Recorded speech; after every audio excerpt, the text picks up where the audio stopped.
एक दफ़ा एक औरत इलोन मस्क के पास आती है और पूछती है, सर आप मुझे अपनी मोटिवेशन का राज बताएं। आप मुझे ये बात बताएं कि क्या कौन सी वो बात है जो आपको मोटिवेट करती है और आप अपने मकसद में कामयाब हो जाते हैं। तो इलोन मस्क ने उस औरत से कहा कि मेरी मोटिवेशन का राज एक ही है, मकसद को समझना और अपने दिल को उसके लिए तैयार करना। जब मैं कोई काम शुरू करता हूँ तो सबसे पहले ये देखता हूँ कि उस काम के पीछे मेरा क्या मकसद है और वो मेरे या दूसरों की ज़िंदगी में क्या फ़र्क ला सकता है। ये एहसास मुझे मोटिवेट करता है कि मैं कुछ अहम कर रहा हूँ। दूसरा, मैं हमेशा छोटे कदमों से आगाज़ करता हूँ।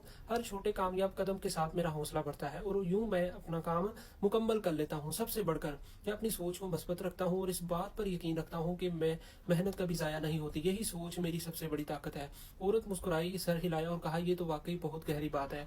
ये बात हमें भी समझनी चाहिए कि अगर हम कोई काम शुरू करते हैं तो ये नहीं सोचना चाहिए शुरुआत में कि यार कुछ मिलेगा तो उसे करता रहूंगा वरना छोड़ दूंगा, या ये नहीं करना चाहिए। बहुत से लोग ऐसे हैं जो शुरुआत बड़े जज्बे से करते हैं लेकिन जैसे ही थोड़ा सा आगे जाते हैं तो सुस्त पड़ जाते हैं। ऐसा नहीं होना चाहिए। अपनी शुरुआत को जज्बे, आपने जब कोई काम शुरू किया और उसे शुरू करते वक्त आपने अपने जज्बे को बहुत ज़्यादा बढ़ा लिया तो उस जज्बे को कम ना होने दें। यही कामयाबी का राज इलोन मस्क ने भी बताया कि अगर आप शुरुआत अच्छे तरीके से करेंगे और उसका अंत भी फिर अच्छे तरीके से होगा। अगर आप शुरुआत अच्छे तरीके से नहीं करेंगे तो उसका अंत भी अच्छा नहीं होगा, आपकी फिर मेहनत का फल आपको नहीं मिलेगा।